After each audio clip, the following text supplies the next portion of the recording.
Good morning, church. Morning. My name is Melanie, and I brought the Teen Challenge group here of Milwaukee, and they are going to later share in song and testimony. So they're changing every day. I work with them on a daily basis, and as soon as they walk in the doors, change happens, and change begins, and it's a wonderful thing to see, and it's a wonderful thing to hear about their stories. So that's what they're going to do here today. They want to encourage you.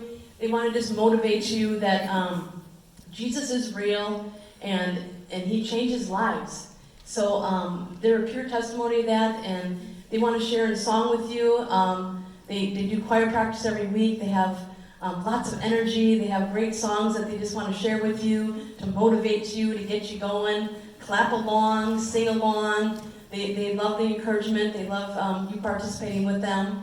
And then we have a TJ4 video. So TMJ4 came out to Teen Challenge, and they did a video. So we want to share that with you because, how often does the news come out to you? So the news came out to Teen Challenge, and we want you to share along in that and get to see what they reported about us. Because that's a miracle again, because they never really come out. So right now I'm going to let the choir sing their first song, and be free to participate and clap along.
80% success rate.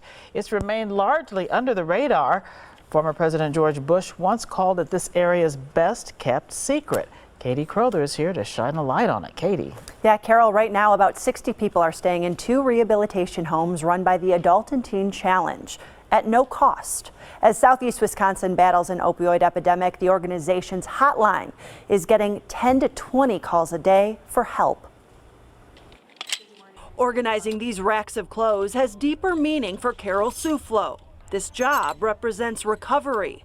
This is the only thrift store in Wisconsin run by recovering drug addicts. It's helped me get clean. It's restoring the relationship between my 2 daughters right now. What do you want them to know about their mom by seeing this story? I want them to know that I love them and it wasn't any of their fault. They're not to blame for it. Abuse by a family member pushed Carol into the wrong crowd at a young age. I did drugs to fit in with them, and before I knew it, I was addicted. How old were you around this time? I started using at 12, and my addiction got worse when I was 17. It started with marijuana and alcohol and escalated to cocaine, meth, and heroin. But she's been drug-free for 1 year thanks to the Adult and Teen Challenge, a free 12-month residential rehab program in Milwaukee through the Assemblies of God Fellowship. When you first got here at the start of 12 months, what was that like? It was hard. I thought that the journey was never going to end. But through it all, I became a stronger woman. The program includes a very structured schedule, therapy, and daily work at this thrift store near 91st and Appleton, or at an on-site greenhouse, car wash, and woodworking shop. That's where we found Dan, who's here to overcome an addiction to pain pills after a high school injury. Self-worth starts to rise, and that's where success comes. Jennifer Harper is a program director working to help more addicts and families. We've kind of got a giant map of the city of Milwaukee and all the surrounding areas, and we strategically go out to each neighborhood. Witnessing the transformation that can happen over 12 months is what makes it so worth it. That's a real blessing for us. Now, the program also offers help for those who relapse and others transitioning back to normal life. It's for adults 18 and older, but they can refer younger people to a sister facility. To call the hotline or donate to that organization, just click on the link to this story at tmj4.com. Well, I normally don't speak when Teen Challenge is here, but the Lord just wouldn't let me off the hook this morning. I have a message that really fits with our current sermon series, and we'll set up our testimonies in just a few minutes here. Don't worry, I'm not going to be as long-winded as normal. But I want to talk about the Apollo 13 space mission. You may remember it. You may have heard about it if you're a little younger than I am. But an oxygen tank explosion left the command module unusable. So the astronauts needed to use the lunar module as a lifeboat to get them safely back to Earth. And the problem was that this module would only have taken the men to the surface of the moon, and it only had enough oxygen for a day and a half, not for the 3 to 4 day journey back to Earth. So they had a problem. And compounding that problem was that the oxygen tanks in the command module were totally usable, but they didn't fit in the lunar module. So ground control put together a team on Earth who needed to find a way to use only items that were available in the spaceship to build something that would make these oxygen tanks usable. So using only plastic bags, cardboard, and some plastic tubing, they put together a sort of funnel that was all held together by that glorious invention, duct tape. They basically made a square peg fit into a round hole.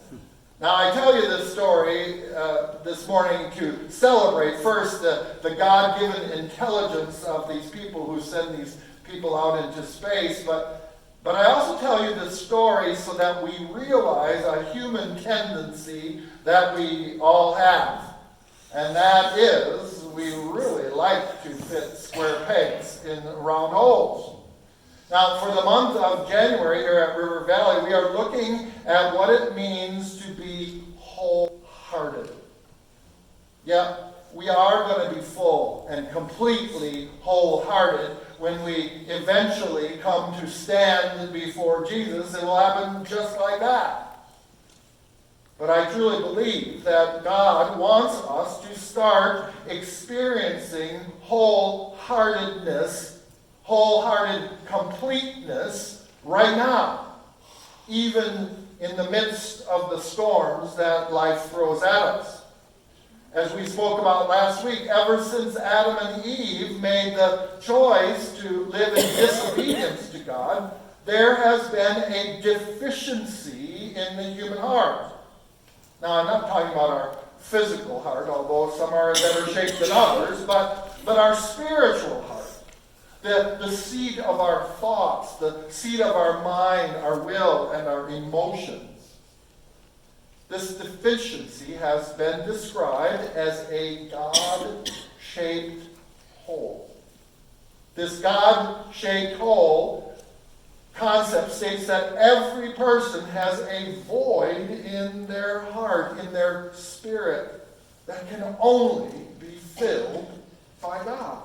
Ecclesiastes 3. Yet God has made everything beautiful for its own time. He has planted eternity in the human heart, but even so, people cannot see the whole scope of God's work from beginning to end. This is why every human has the desire to connect with something.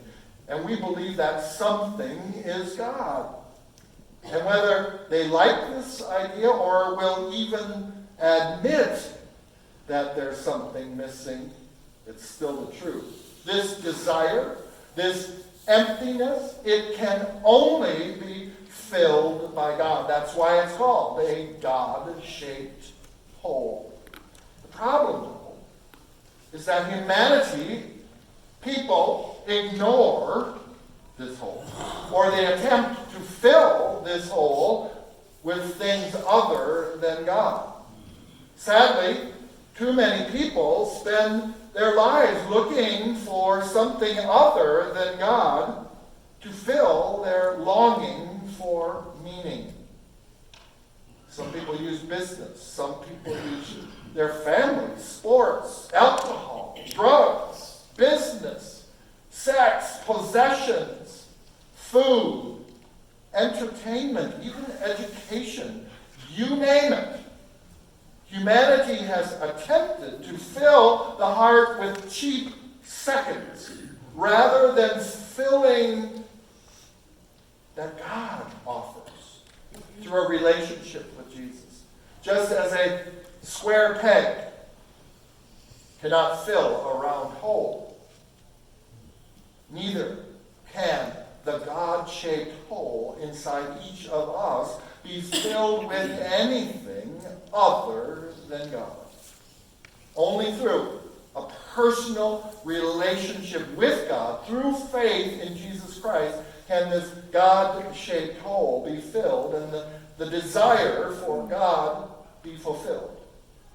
Now, we've got the wonderful opportunity this morning to hear some testimonies of people who freely admit that they have been filling the holes in their hearts with the wrong things. As we listen to them, I've got two assignments for all of us, myself included. First, may we pray for these people who sang for us and these people who are going to give their testimonies for us, that these extremely difficult journeys that they're on would be blessed with success that only can come from the Lord.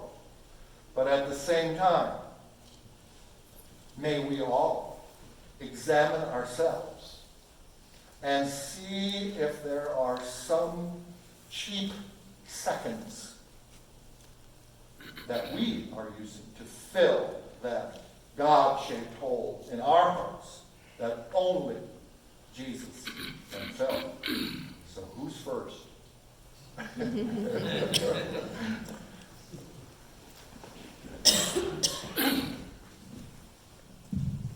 I guess that'll be me. Hi, my name is Jesse Hewing. I am a former crack cocaine user. Addiction was very high in my time, in my space. God has opened up a door through Teen Challenge for me to actually get restoration, actually to change my life, actually to get out of it being a square hole into a round peg. God changed me. He changed me because I needed to be changed. If you look up the word addiction means to be a slave to. I was a slave to my addiction. I was a slave to using crack cocaine. I was a slave to using alcohol. And it was a war that was going on inside of me that I couldn't control, that I thought I could, but it always led me back to the drugs and alcohol. Teen Challenge became part of my life through another religious friend of mine. He brought me here. He said, this is what you need. And he put me out of his car and left me there at Teen Challenge. No problem. He said, I got rid of you. My problem's gone. You can get on out here and go ahead and get studied. Go get it. So I bucked it at first. Nobody would tell me what to do. We got a guy here that's, I'm 63 years old. I got a guy here that's 20 trying to tell me what to do about addiction. So God did something to my heart to where I started listening to him. It was strange for me at first because I'm not trying to hear somebody else tell me something about my life. I already know everything. I got all the answers, but yet I'm here. So God changed me. But not only did he change me, he changed how I looked at situations and how I looked at people and how I looked at people that needed to be changed. Now, that square hole that you see now, that image is actually changing and I'm beginning to fit into that peg. Now, all the people that you see here, the brothers and the sisters here, that actually went through what we call a war, God has changed their lives around. And it's through your help, it's through your love, it's through your prayers, it's through everything that you do for us, and we're grateful, we're thankful. I began to describe what freedom is actually like, because now I have my own choices to make, and God has set me free to make those choices. It's a hell of a thing to be in slavery to anybody. And I was completely messed up. But I don't want to talk about me, I want to talk about Jesus this morning. You got people in your own household that have alcohol problems, drug problems, that's actually going through some type of problem. You know somebody. That's what Teen Challenge is. Teen Challenge knows you know somebody and we want to help them so they can help themselves. So with all of that, I'll just say good night, good morning. Thank you for having us. See, I'm still twisted. I'm still trying to get that round hole in the But I thank God for you guys for having us here. And thank you for blessing us. Thank you.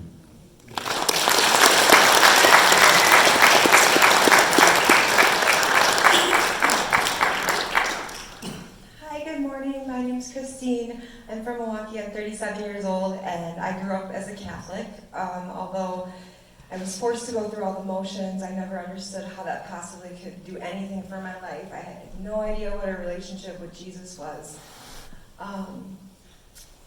It actually brought me to a very dark place. From a very early age, I was looking for anything to, again, fill that God-shaped hole. From the age of probably 12, I started drinking. By 16, I was pretty much a full-blown addict. It's just my life. I thought it was manageable for a while. I thought pain pills was like the next best thing. I could do life. It was no problem. And I was, like I said, far, far away from God at that point.